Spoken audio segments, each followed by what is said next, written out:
وہ انہوں نے پروسیس کیا ہے اور اس میں انہوں نے ہماری آؤٹ لک یا مستقبل جو ہے وہ بہتر بھی قرار دیا ہے. اس کا کوئی پازیٹیو اثر آپ معیشت پہ پڑتا ہوا دیکھ رہے ہیں؟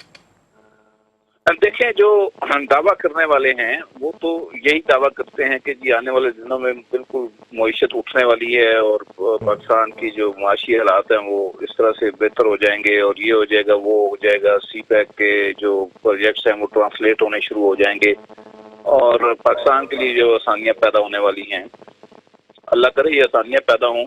اس وقت تک جو ہم دیکھتے ہیں وہ تو یہ ہے کہ آٹا جو ہے جس کے بارے میں اناؤنس کیا گیا 860 روپے، وہ 1400 روپے کا 20 کلو بک رہا ہے. اور چینی کا ہم پہلے بتا چکے ہیں کہ 103 روپے اور کئی بڑی کو سستی بیچ رہا ہے تو 100 روپے کلو بیچ رہا ہے. اور یہ یاد رکھنے کی بات ہے کہ آٹا جو ہے چینی 75 روپے بھی تھی تو نوٹس لیا تھا پرائم منسٹر نے، اور آٹا کو 60 روپے پہ تھا تو اس وقت نوٹس لیا تھا. دیکھیں معیشت کے جو ثمرات ہوتے ہیں وہ جب تک عام آدمی تک نہیں پہنچتے تو آپ اس کے بارے میں دعویٰ نہیں کر سکتے کہ یہ جو معیشت بہتر ہو گئی ہے.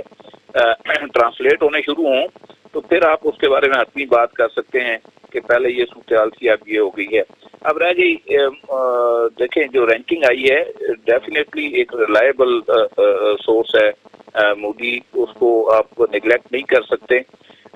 لیکن میرا یہ ذاتی خیال ہے کہ جس طرح سے یہ پیسے نکلے ہیں اور سعودی عرب والے تیل رکا ہے، آنے والے دنوں میں اس کے نیگیٹو امپیکٹ پاکستانی معیشت کے اوپر آئیں گے اور اس کو سٹیبلائز کرنا جو مشکل ہوتا جائے گا. ٹیکس کے اہداف آپ کے حاصل نہیں ہو پا رہے اور چین سے جو پیسے آپ لے رہے ہیں ان کے بارے میں کسی پارلیمنٹ تک کو معلوم نہیں ہے کہ وہ کن شرائط کے اوپر آپ لے رہے ہیں، آپ کی اس کے اوپر انٹرسٹ ریٹ کیا ہے، لون کی واپسی کی شرائط کیا ہے. اور جب ایگزیکٹو کے لوگ ہی اس کے اوپر بات نہیں کرنا چاہتے تو عام آدمی کیسے بات کر سکتا ہے؟ ہم اگر یہاں پہ کوئی اس کے اوپر ڈیبیٹ کریں گے تو میرا خیال ہے وہ پاک چین جو تعلقات ہیں ان کے اوپر بھی اثر انداز ہو سکتی ہے. گورنمنٹ آف پاکستان کو چاہیے کہ اپنے لوگوں کو اس کے اوپر اعتماد میں لے اور جو لون لیے جا رہے ہیں، جو پروجیکٹ کے حوالے سے لیے جا رہے ہیں، جو ویسے لیے جا رہے ہیں، اس کی ڈیٹیل جو ہے وہ پارلیمنٹ کے اندر رکھی جانی چاہیے. لیکن مودی کی طرف سے رینکنگ جو ہے یہ پچھلے 3 ماہ کی ہے اور اگلے 3 ماہ کے اوپر جو امپیکٹ آئے گا اس کے بعد آپ کو کلیئر پکچر جو ہے وہ ملے گی آپ کہاں پہ کھڑے ہیں. اور یہ جو $1 ارب نکلا ہے اور تیل رکا ہے اس کا بھی امپیکٹ جو آئے گا وہ اگلے 3 ماہ تک نظر آ جائے گا. اور ٹیکس کلیکشن آپ کی پہلے سے ہی نیچے گئی ہے. شاہ صاحب آواز آ رہی؟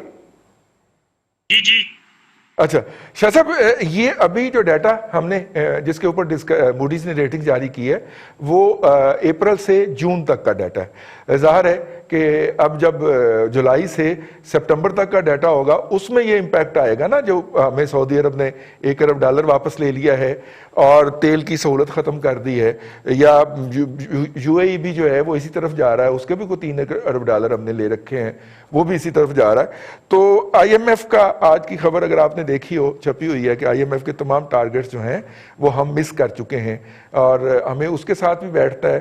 ادھر نومبر میں بیٹھیں گے یا بیٹھیں گے ہم فروری کے اندر. ان بوتھ دا کیسز ظاہر ہے کہ ان کے اوپر بھی ہمیں پریشر آئے گا.